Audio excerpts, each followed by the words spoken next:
They killed, give me Isaiah 14 and 21. They did the same thing to my people. So then you said that they put millions of my houses. Yes, you said. Should a murderer go to jail for murdering? Absolutely. Should a thief go to jail when he steals? Absolutely. Should a robber pay back the money he robbed? Absolutely. So why shouldn't the white man pay for what he did? That's right. That's right. One day you'll see just how it feels. Payback is a door. It's a door. Payback is a door.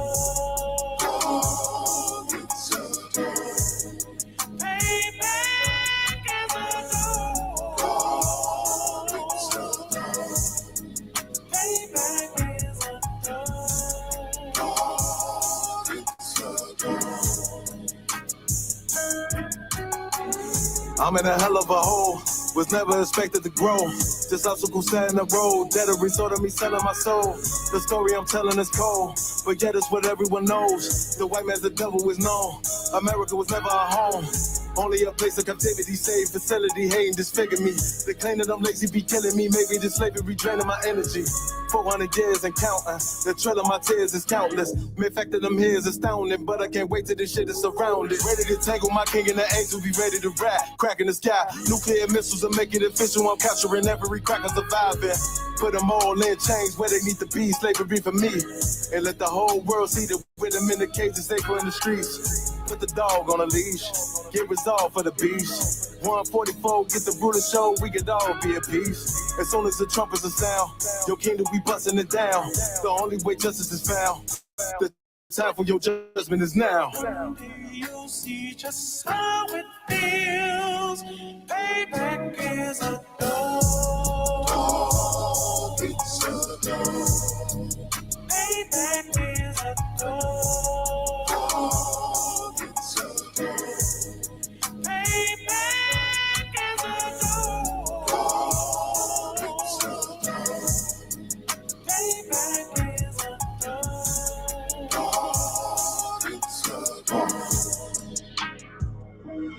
Look, ain't no remorse in my blood slim. It won't be no compromise. Now it's time to feed the worms. Watch his body turn to flies. I clutch iron while you trust the lies. The next Glock I buy gon' be Gen 5. I get it customized. And sending shots off like farewell. Praying payback come back around like a carousel. Still remember YAHANNA's words ringing in my head like bells. Said you in his body, you fit the Lord, fuck the cartel. Triangle choke, apply pressure to the game like I did Vondale. Payback's a bitch in a dress, she a bombshell. Revenge is served cold, I just hope they make an oxtail. Glock fresh out the box, I swear got that new car smell. Made myself a target in the world of mad shooters. There was design 5 for our babies to pass through. In the day of our king's reign, I'll be overzealous. They bought my jealous, I bought brand new parabellums. One day you'll see just how it feels. Payback is a door. It's a door. Payback is a door. It's a door. Payback is a door. It's a door. Payback is a door. It's a door.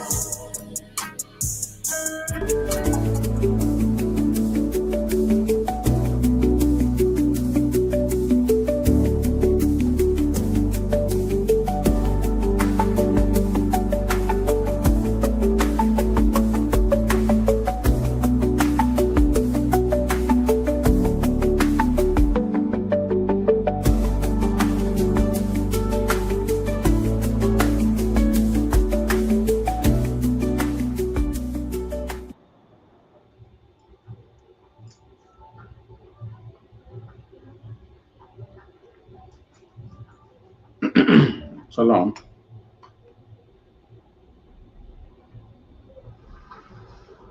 How about you, Shai Brakatati? To my brothers, Yahweh Shema Alatan, but to the brothers, Yahweh Shema Alatan Basham Yosha, to the sisters. I welcome to another episode of the Conflict Zone. All right, where we talk about conflicts that hold the people of the Most High back. Looking at the business perspective. All right, well, I'm going to talk about some black-owned business today. There was two historical one in America. Safe Bus Company, one of the largest black-owned bus company in the entire world. But you know what's interesting about most of these businesses that no longer exist? Funding. Funding. Banks refuse to fund them after a while. Sometimes none at all. And then you find that they get buyout by some white business. So the bank now fund you and then a white man just show up and buy you. Interesting, eh? And then your black business is no more. Nothing but a now something for the museum and what do you call it? Story for your people. So funding is one of them that knock our business. Welcome to our family on TikTok. Hey TikTok, send me some gifts, no? Y'all send me some gifts so that TikTok can send on the things that they're supposed to send on. My TikTok viewers send some gifts. Alright, so you find that a lot of the black owned businesses, a lot of the black owned businesses, Babakosha, cease to exist for basically the same reason. So probably blacks have opened many businesses, including banks too. But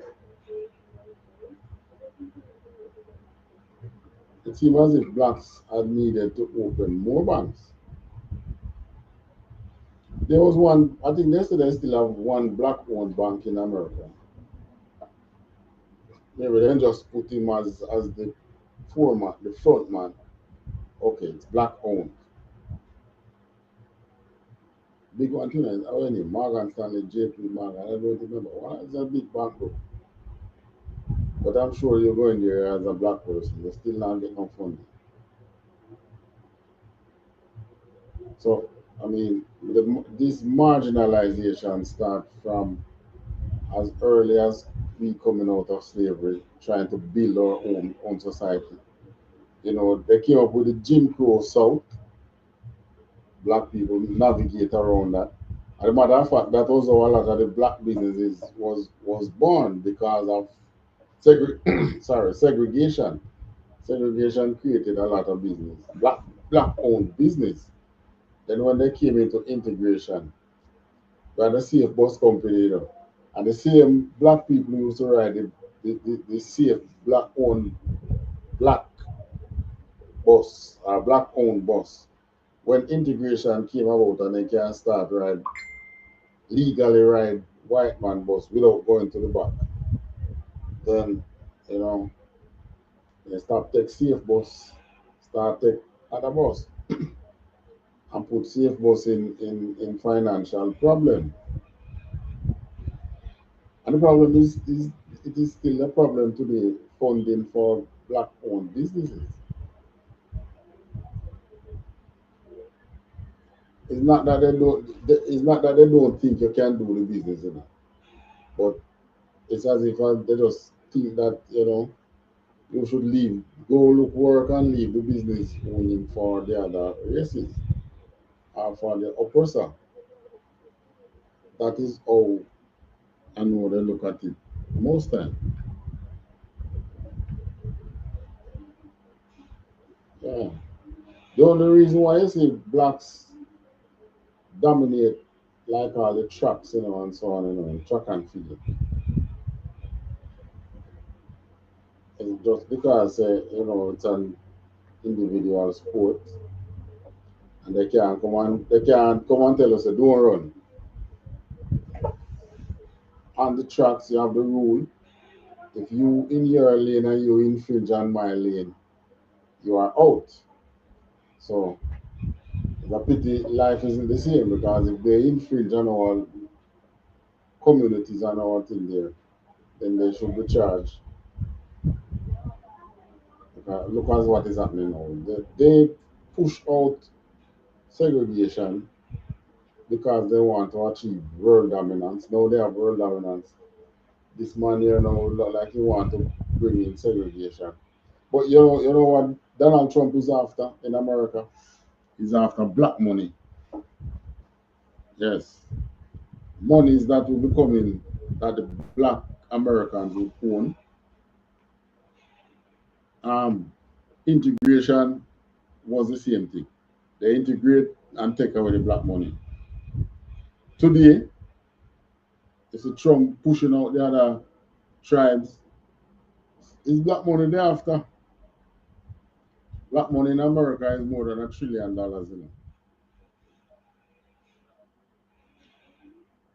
And the thing is, then you ask the question, so why they don't let the other races stay? They're working too. Yes, they're working, but watch this.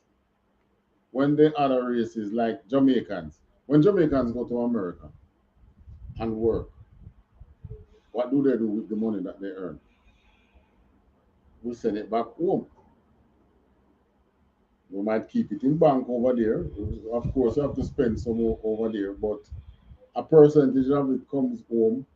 Plus, when they ready to come back out here, they come in with their money. The Jamaicans, who are the Benjamites, Mexicans send back money.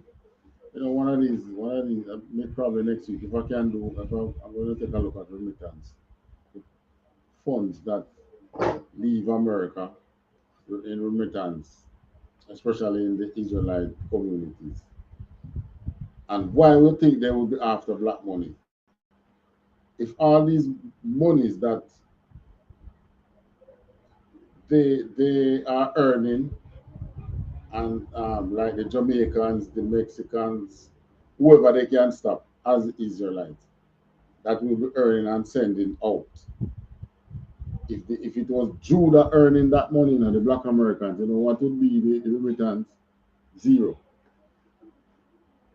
So $1 trillion. As a matter of fact, it probably would have been more than one. It would be more than $1 trillion. Would be remaining in America and remaining in white-owned banks. Yeah, and spending in white economy. Got the Walmart, the Target, and the this and the that, the white businesses.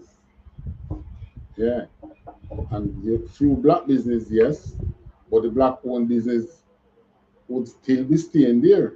So the remittance would be zero. I mean, Judah don't work in America and send money go anywhere. So this is one of the reasons why that it's Judah money they're really after. Instead of treating people about immigrants and sending out people and all that. Not so much immigrant is the target, it's Judah money. If you notice what they are doing now, while they are pushing out the immigrants, tertiary funding is becoming now more difficult to access. Talking about student loan, it's becoming more difficult to access student loan. So a lot of black Americans won't be able to go to these institutions. So what are you going to do? You're going to look at job. After go look at work. So then get all the immigrants, blacks come in and work. When you work, zero of your money goes anywhere outside of the country. It stays there. And that is the money they're after. Probably that is why they don't outright start World War III yet. Because if they start World War III with the immigrants there, one, you're going to have a capital flight. And the immigrants not going to run from America and leave the money behind. They're going to carry their money with them. That's one. Do that, who would have to remain? They don't have any money as they should, because it's not them have the jobs. So the money won't be within America to help grow back the economy. The Jim Crow South, the South, and the integration that came about, they were able to target black money and get black money. All right, and you find that these businesses that we are going to read about in America and in the Caribbean, especially in America, though, they crash right when you talk about integration.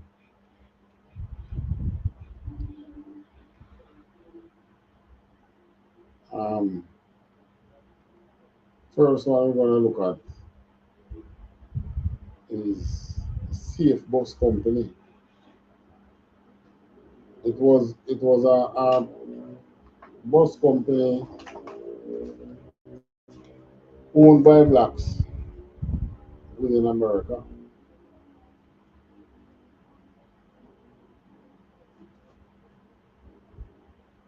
The Safe Bus Company was a black-owned transportation company that operated in Winston-Salem, North Carolina.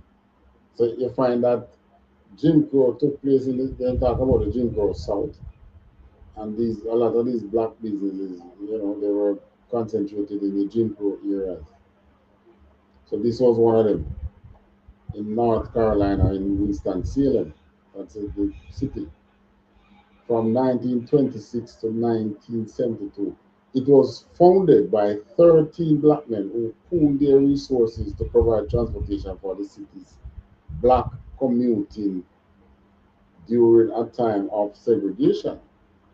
At its peak, it was the largest black-owned transportation company in the world.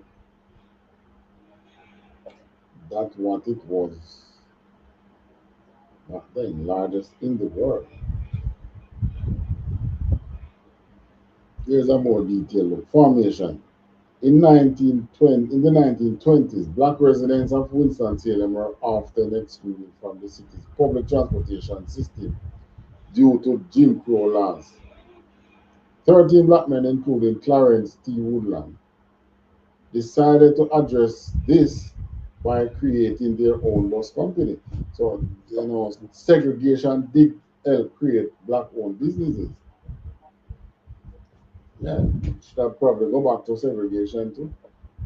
I mean, integration probably kill more of our people than segregation. Because in segregation, at least the people was together. When we leave the West and go to America, where do you think we would go then? Even though that we have to go amongst the blacks. Even though we go in areas where blacks are, we don't leave here and go in our full white community. You go where the blacks are. Growth and success. The Safe Bus Company could quickly grow, offering transportation to areas of the city not served by other companies. It established its own routes, schedules, and rules, becoming a vital service for the black community. At one point, it carried over 2.5 million passengers annually.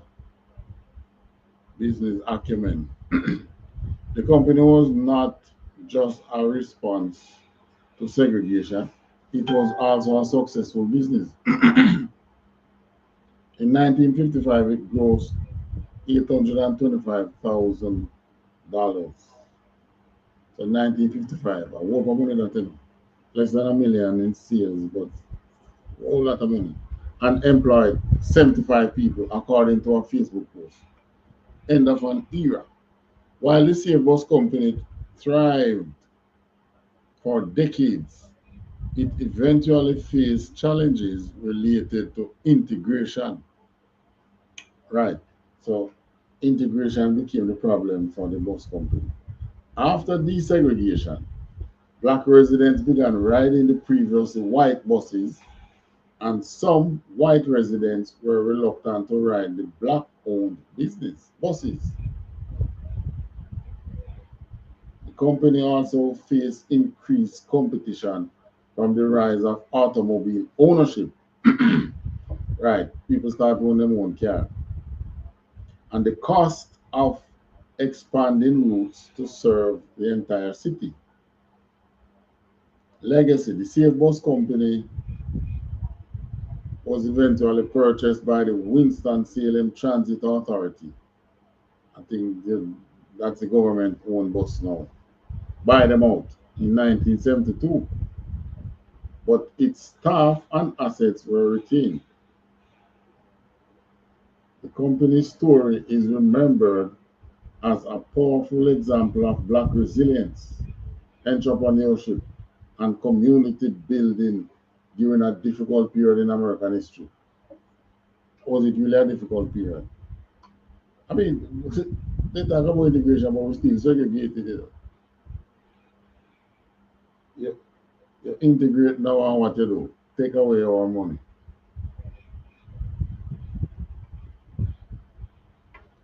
Unless the monies that come around black people now, it stays in the black community less than 1 day. They say half an hour.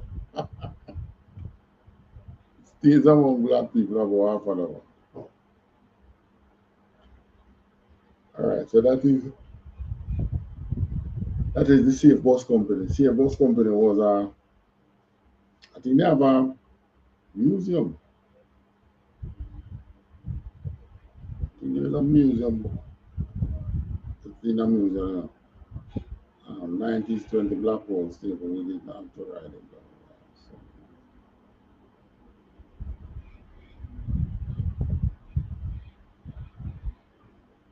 it was a museum. Or there is a museum, I should say.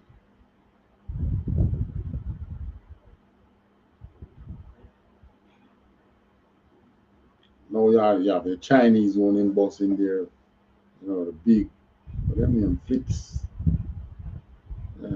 owned by the Chinese. Black man can't own nothing in their own place. And then you're trying to tell us now, oh, we're not slaves. You wish you were. You wish you were not. All right, the next one we're going to look at now is this Wheeler airline. A man named Wheeler, Warren Wheeler. Same Carolinas again.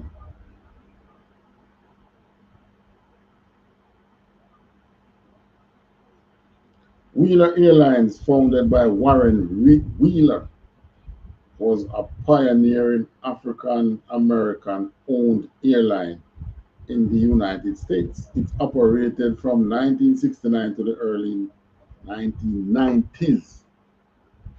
Initially as Wheeler Flying Service before being renamed Wheeler Airlines. So this black man now started a airline, but originally it's like a aviation school him start at first for blacks, cater to blacks. 1969. Same year ISUPK was born. Initially as Wheeler Flying Service before being renamed Wheeler Airlines. So it operated 1969 and ended 1990s. Started initially as Wheeler Flying Service before they renamed it to Wheeler Airline. The airline provided scheduled passenger flights, charter services, and flight training. Right, that was the main thing, the flight training. playing a significant role in diversifying the aviation industry by employing black pilots and promoting career opportunities for people of color. So, give you the opportunity as a black man to say, I want to be a pilot. Today in Jamaica, a black man can say, I want to be a pilot. There we have aviation school out here, which you can pay money and go there. There's no um, holding back things. I think it's the government doing it. And have some talk in it. Okay, go ahead and learn to fly. Founding and operation. Wheeler Airline was established 1969 by Warren Wheeler, who was also the first black pilot of Piedmont Airlines. The airline was based in Durham, North Carolina, so it's the Carolinas again, and initially focused on charter services and flight training. So they find that the harshest treatment for blacks was right where the strong slavery was. Breaking barriers. Wheeler Airlines was the first black owned airline in the US to be certified by the FAA, and it played a crucial role in opening doors for black Americans and other people of color in the aviation industry. I wonder if a black man in America don't want to be a pilot, where does he go? I mean, he can come to Jamaica, say that he can come and study at ISUPK. Like I said, that's Judah. Scheduled flights and expansion. The airline eventually expanded to offer scheduled passenger flights, connecting various cities in North Carolina and beyond. Challenges and closure. All right, listen to this now. Wheeler Airline faced financial challenges, including the loss of a key courier service. So there was a courier service that they were doing, which they lost. Probably, we have now, we have DHL and you have, I mean, one them before DHL. But as other players enter the market, then we will get squeezed out by them other nations who come in America. They come with funding, sometimes from their own government, including loss of a key courier service and the acquisition of an unsuitable aircraft. So they acquire one aircraft that were turned out to be an albatross, it seemed, which ultimately led to its closure in the early 1990s. So, I'm telling you just can't run from these curses here. No matter, because I'm sure 1969 when that home, 69, 79, 89, I never last 90, but it run for some 20 odd years. I'm sure in the first 10, 15 years, they were feeling good. There's a black owned airline. Then perhaps in the 90s, what happened? Problem and they have to close. But then I give them more funding. Legacy. This you find with a lot of them some white owned businesses. Sometimes, well, look at during the pandemic. The government pumped some money in the airline industry. Despite it closed, Wheeler Airlines left a lasting legacy by demonstrating the viability of black-owned airlines and by providing opportunities for many aspiring aviators. Warren Wheeler continued to be involved in aviation, including mentoring students through the Airliner Young Aviators program. You see, so but Warren, there was a story in Warren Wheeler. Warren Wheeler was a military man and he faced many, what do you call it? Um, faced a lot of racism. I think it was in the army. First learned to fly in the army. And he loved flying. That's why I started Wheeler Airline.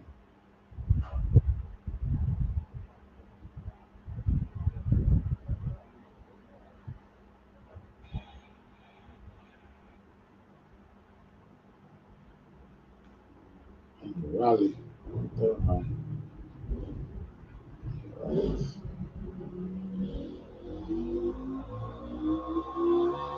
So, you find that here you have now two business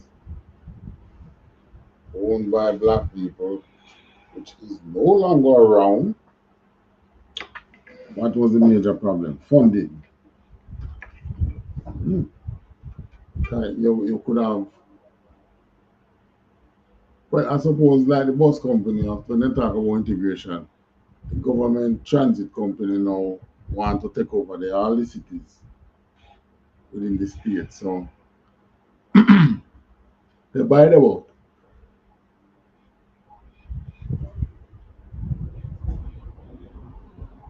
You have the airline now not get any funding in November if you sell out that one, but according to the story, acquired a airline would turn out to be unsuitable. So in other words, the only thing I can tell during Marcus Garvey time, which was way before these two businesses, it was the same thing with black business. Is that we can run business? Of course, we can run business, but the funding that it requires, you ain't getting it. And if they give to start up as soon as they get back their money, I find somewhere and cut you off and go somewhere else. But you know what I would suggest though? Maybe we need to start look at crypto. I think like I told you yesterday, Trump signed some new law, new crypto law. Well, we need to start look into that. I don't know, maybe you can launch a ISUPK cryptocurrency. Well, you won't give it that name, give it another name. You have to learn to be a little bit more stealthy. That's what we blacks probably have to do. And do the same thing like what our people did back then, which was to pool resources. The black banks that were around during segregation, that was how they started. Black people never comfortable in going into the white banks. So some black men started black owned banks. That was how some black people were able to get money to borrow. That was how black money was able to stay within black community, circulate in black community for a while before exiting. And they came and they study our communities, they study our life. And when we lock them out and think, we all are one, we are this, we are that. But when the things you need to survive, you get it from them. But when they are the ones who need your assistance, oh, we all are one, we all are this, we all that. Christ died for everybody. When you need the help, Christ don't die for everybody. And get in their help. If you need some charity, then we help you with that. If you need something to prevent you from wanting charity, and getting that. Proof. It's so easy it is to get a car loan. Yeah. easier for you to get a car loan than a business loan. And one of the reasons for that, they make it so difficult for you to get a business loan, is in the 60s, and 70s. It's like they, they, they, they- they're trying to, what they went on was a defunding of the black owned businesses, or the business that, the black owned business back then, right in that period of time, 50s, 60s, 70s, they were black segregated business. So they're trying to integrate everybody now. So what they do now, they defund black business. Why you never defund white business too? But you defund the black business so that it would take away Judah money. You take away Judah money, you should take away some of the white money too. All right, we're going in the Caribbean now, because there are black-owned businesses in the Caribbean. Several black-owned businesses thrive in the Caribbean.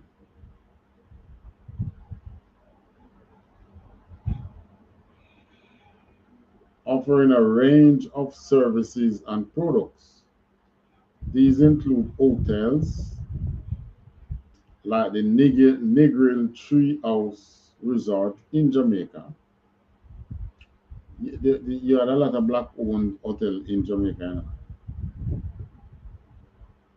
Have a lot of Jamaican-owned hotels. Some by Jamaican blacks and other race. But you see them big resorts that will come out here, they kill off all of them small resorts. Some of them lucky to get buy out, but many of them have to close them business. So these resorts come in so big, they just gobble up the small one. So where is the if you plant seedling, if you have seedling, if you're a farmer, you talk about seedling and suckling of any animal. You realize that these animals, you can't put them out there like that. You have to have fence around them, protect them until they are big enough. There's no such thing for black-owned business. Jamaica had a protection barrier to protect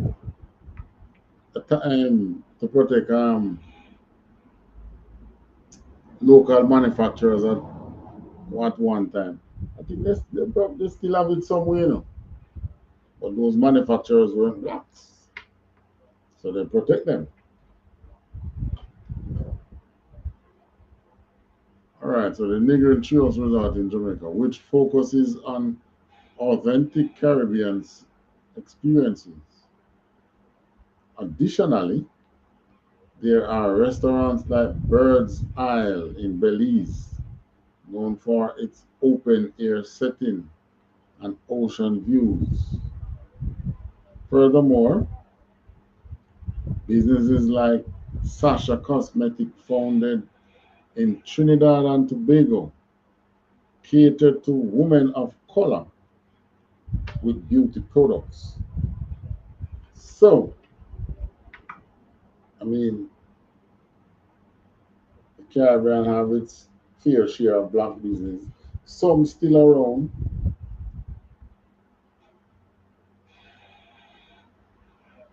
A lot of you black Americans, you can come in the Caribbean and do business, you will do good business in Jamaica and wherever. But you let them scare you off and tell about the place violent and so. Jamaica is less violent than where you live there in America. Can't tell you that. All this last video here with the young man, police stop him and open the door, come out, blah blah blah. You don't have no traffic stop like that in Jamaica. No such thing. As a matter of fact, they stop you and from them come up to your window and they hear your foreign accent. You probably even get let off with a warning. You might get a ticket and you might not get it because the depends depending on the offense. I'm not saying you can bribe them. And every cop you can bribe, trust me. But depending on the offense, you might the maybe just a warning. You know, say, oh, you're not from here. You're the accent. Okay, here. See, next time I come on that spot, I'm gonna just let you off. Next time I come on that spot, X, Y, Z, Z. Okay, officer. I've got many Americans, whether black or white, come to Jamaica and drive. Still, we drive on the left here, and American drive on the right. They come over here and drive on the right.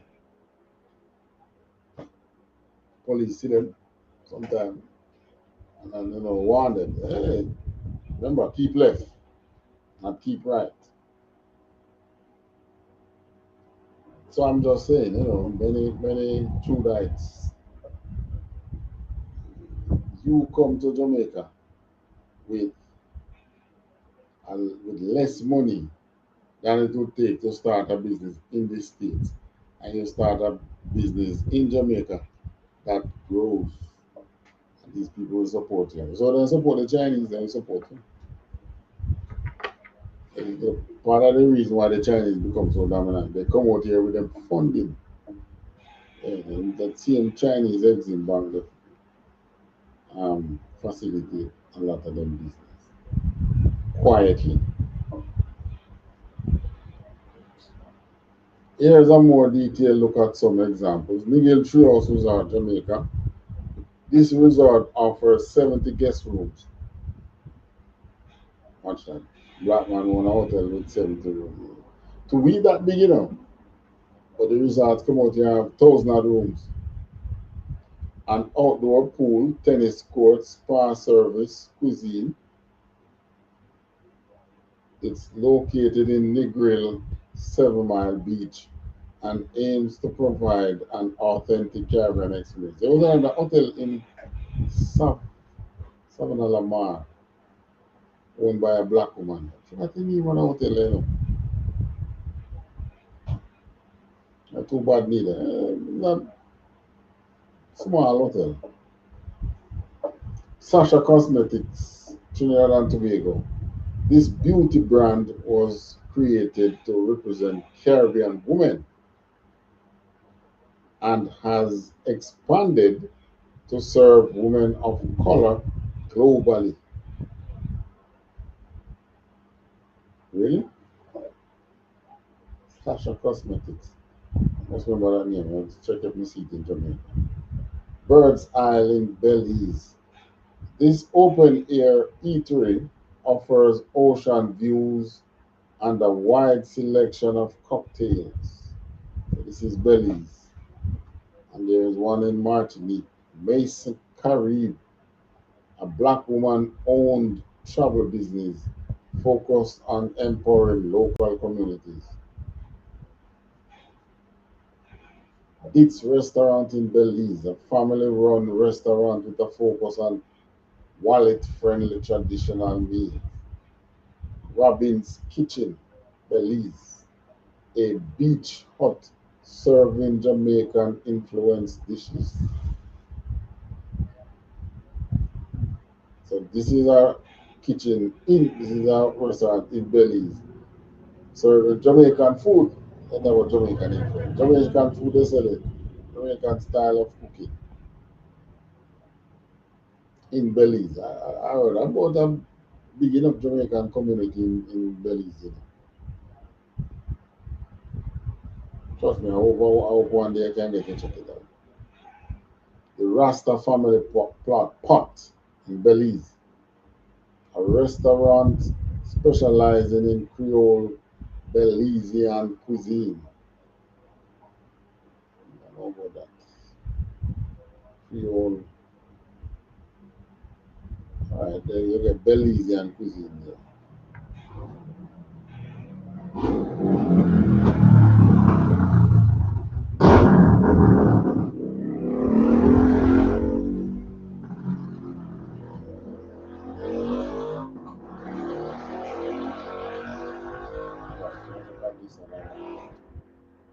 Travel Weekly. 3 black-owned hotels empower their communities. I go on and say, let's see if we can get it. This one was June 1st, 2024 by Travel Weekly, by a woman named Marriott Williams. Alright, so this is one of the black-owned hotels.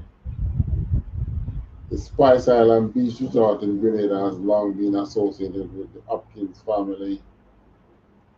Right. On most Caribbean islands, tourism drives the local economy, but not everyone has benefited. Hundreds of years of enslaved labor in the Caribbean, followed by years of black people being shut out of access to economic opportunities. Let's say it's not me one saying the same thing. Black people was shut out of these opportunities. You know, the scripture said, do unto them double what they do to you.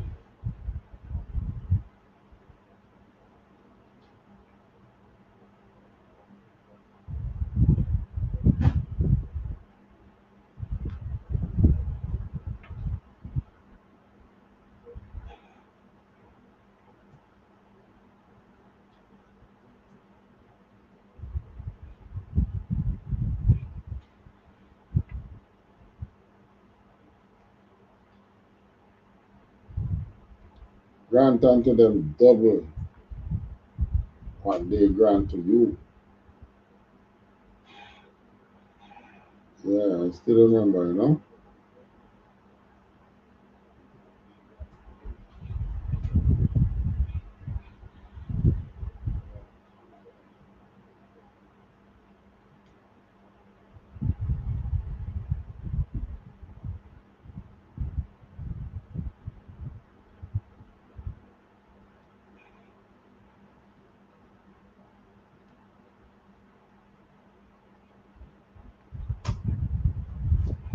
Alright, so let me read on.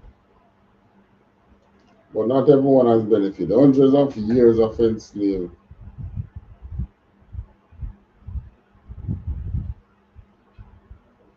has kept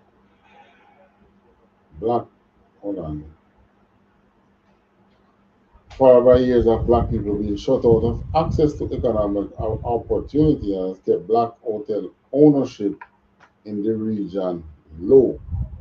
Fortunately, things are changing, and black owned resorts have become some of the most successful properties in the Caribbean. With June designated as Caribbean Heritage Month, as of 2024, I reached out to 3 black hotel owners to talk about hospitality, family legacies, and what hotel ownership meant to local communities. Family business. Black hotel ownership in the Caribbean is often a family affair. The Grenada Spice Island Resort, built in 1961, has been associated with the Hopkins family since the late 1960s. Jonell Hopkins' father, the late Royston Hopkins, became a majority shareholder in 1987, and the property has remained in the family. Oh, so this picture here is Jonell Hopkins. Our brand culture is rooted in the philosophy of connection through service, said Hopkins, the resort's president and managing director. Oh yeah, there's a black-owned hotel in Clarendon Airport. The only hotel in Clarendon, only recognized hotel. We offer outstanding service, authentic cuisine, and experiences incorporating our local Grenadian culture. It's the ultimate Caribbean escape, where guests can reset, recharge, and relax. The all-inclusive property on Grand Anse Beach. Features 64 luxury beach and pool suites. Its top-notch service has earned it a triple A 5 diamond rating and a legion of local guests.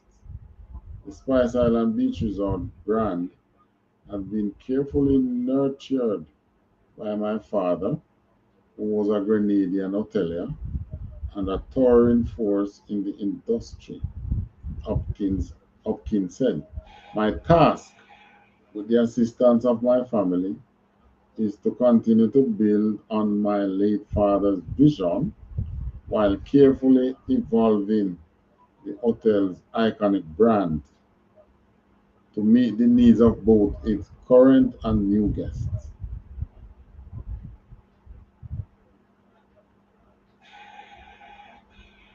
St. Lucia's Stonefield Villa Resort shares a similar family story.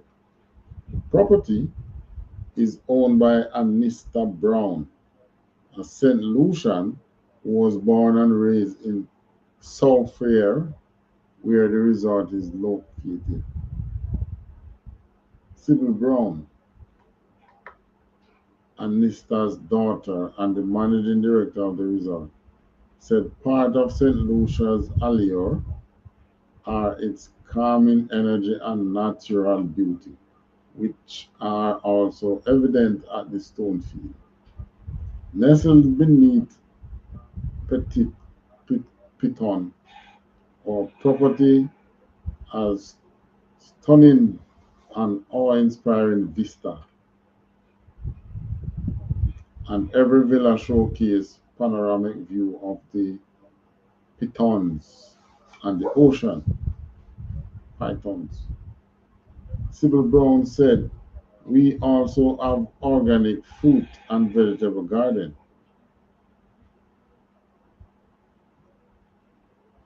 that supply the restaurant, ensuring a genuine farm-to-table experience." That's nice.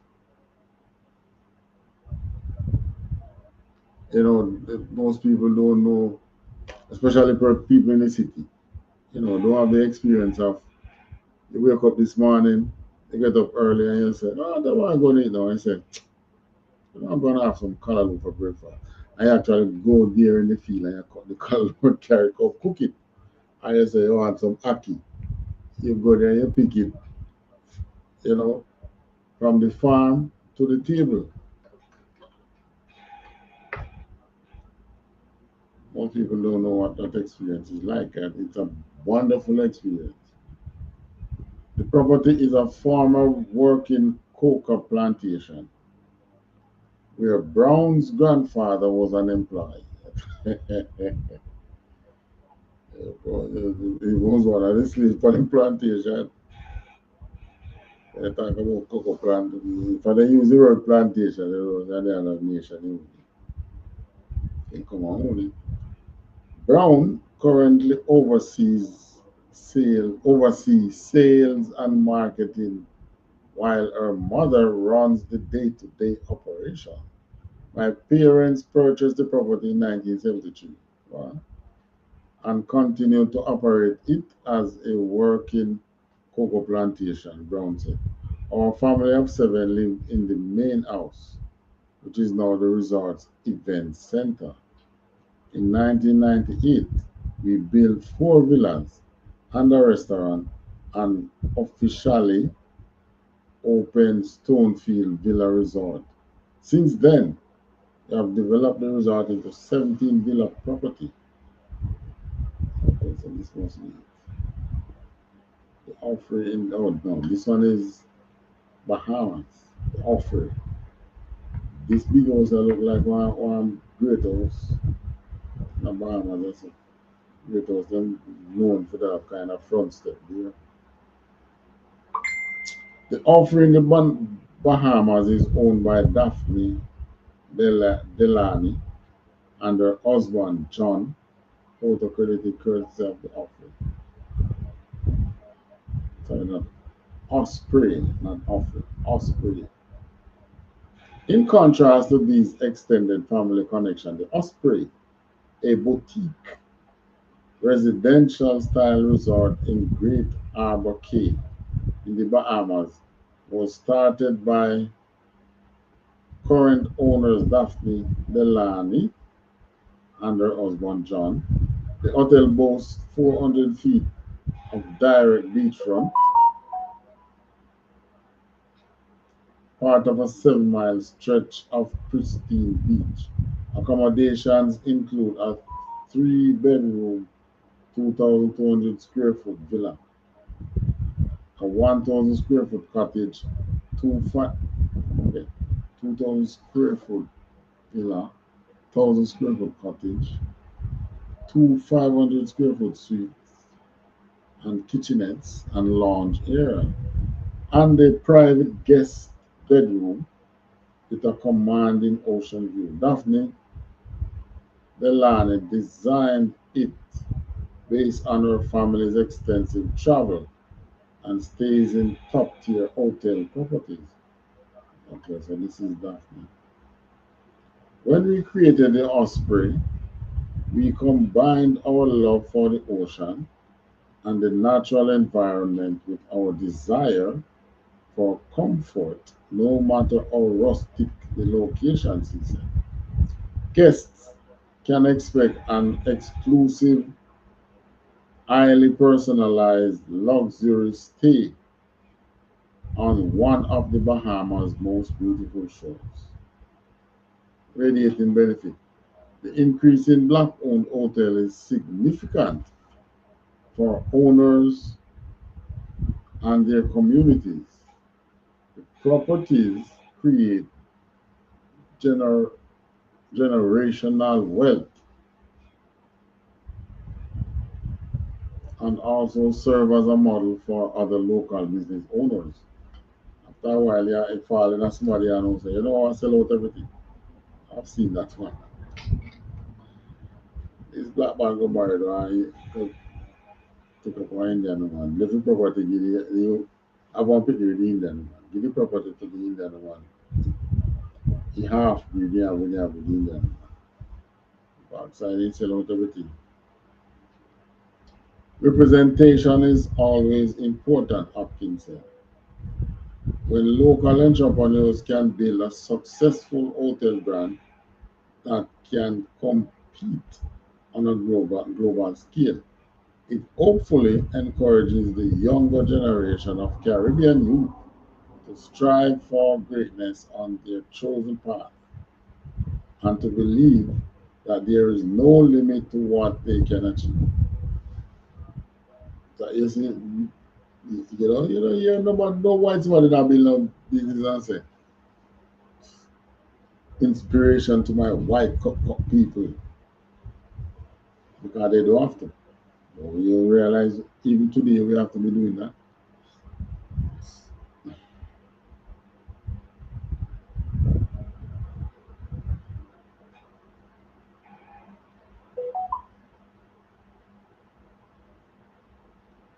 Beyond providing economic power to locals and creating opportunities for entrepreneurship and employment, black owned hotels offer guests a unique cultural perspective. We showcase the rich history, traditions, and hospitality of the Black Caribbean community, providing a more authentic and diverse travel experience, Brown said. Well, they talk about including the black community and so on. And so when the other resort come out there, I push them and push me away. They don't even want to see up on the beach. Providing a more authentic and diverse travel experience, Brown said. Additionally, black owned hotels help to challenge stereotypes within the tourism industry by highlighting the achievements and contributions of black entrepreneurs in the hospitality sector. These hotels play a role in promoting representation and equality. The growth of black hotel ownership in the Caribbean means business owners can play a larger part in their island's tourism industry which benefits both the current owners and the next generation. The Caribbean region, including the Bahamas,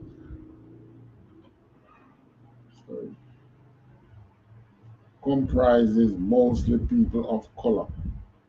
So our businesses are key to amassing the economic strength to advance the region and secure global recognition and influence. The land is set. Our heritage is filled with families of color preserving through hardship and overcoming challenging circumstances and achieving success through determination. We honor our history by building on that legacy.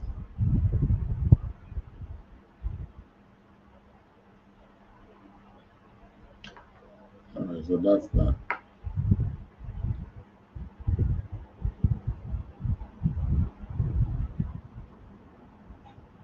So, I mean, black-owned businesses, get not much publicity. You have really spend money in advertisements too. Yeah, you have to advertise. But other than the publicity part of it, we're talking about like, good reviews. You have to really push for these. Get good review, get return customers. That is what tell you how good your business is doing when they start having recurring customers.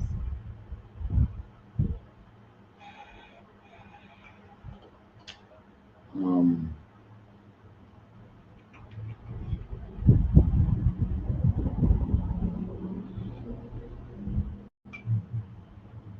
all right, time is up on black-owned hotels. All right, we're gonna leave with Zephaniah 1, 2 1. See, Zephaniah.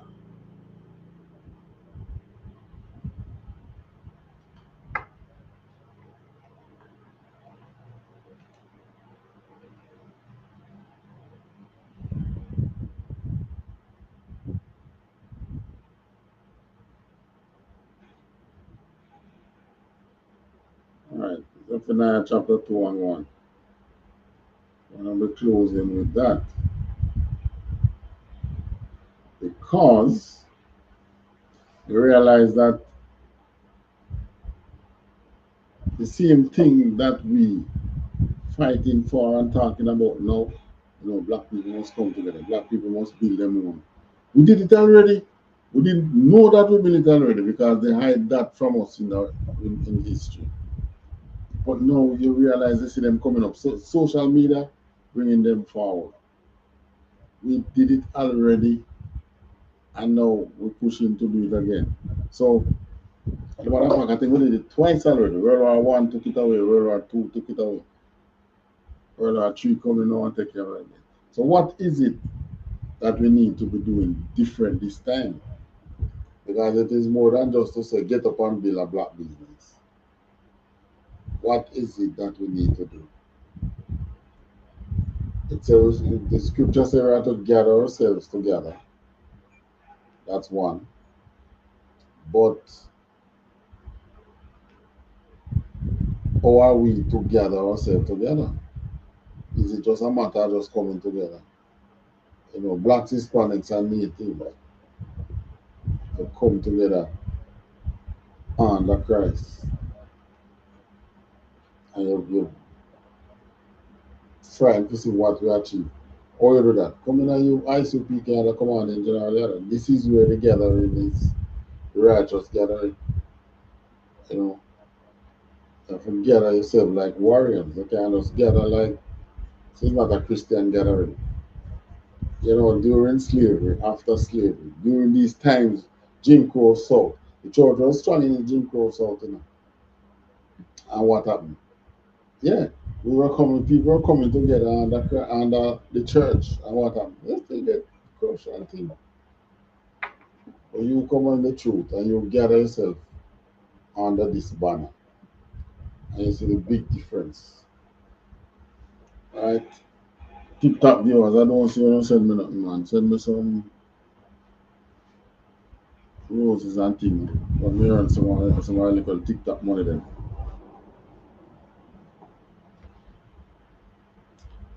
Alright, so Zephaniah 2:1, gather yourself together. Yea, gather together, all nation not desire. So based on what we read and I keep on and show you this in the conflict zone and classes, you realize you're not desired enough. You notice we don't get into things like, be trying renew your mind and come into business and things like there was a time when they were talking what was the famous talk again? I don't remember. And the motivational speaker. What black motivational speaker we could have given you?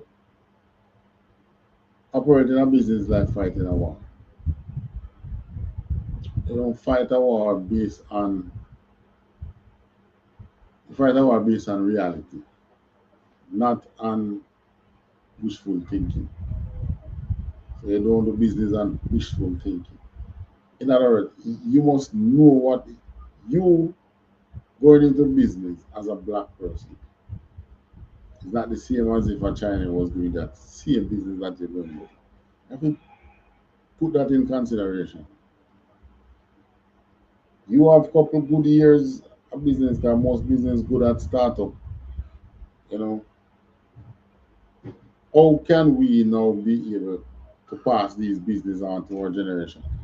What about businesses black people start? How much of those business made it to the next generation? All right. So why do we make it to the next generation? You understand? So things like these we have to looking at. Why black businesses don't make it to the next generation? Come in the truth, come in the ISUPK, we can tell you why. Because this curse is real, yeah? All right, so with that, you know, next week again we'll meet and talk again. I really want to promote crypto and about it, but I will look into it. All right, so shalom.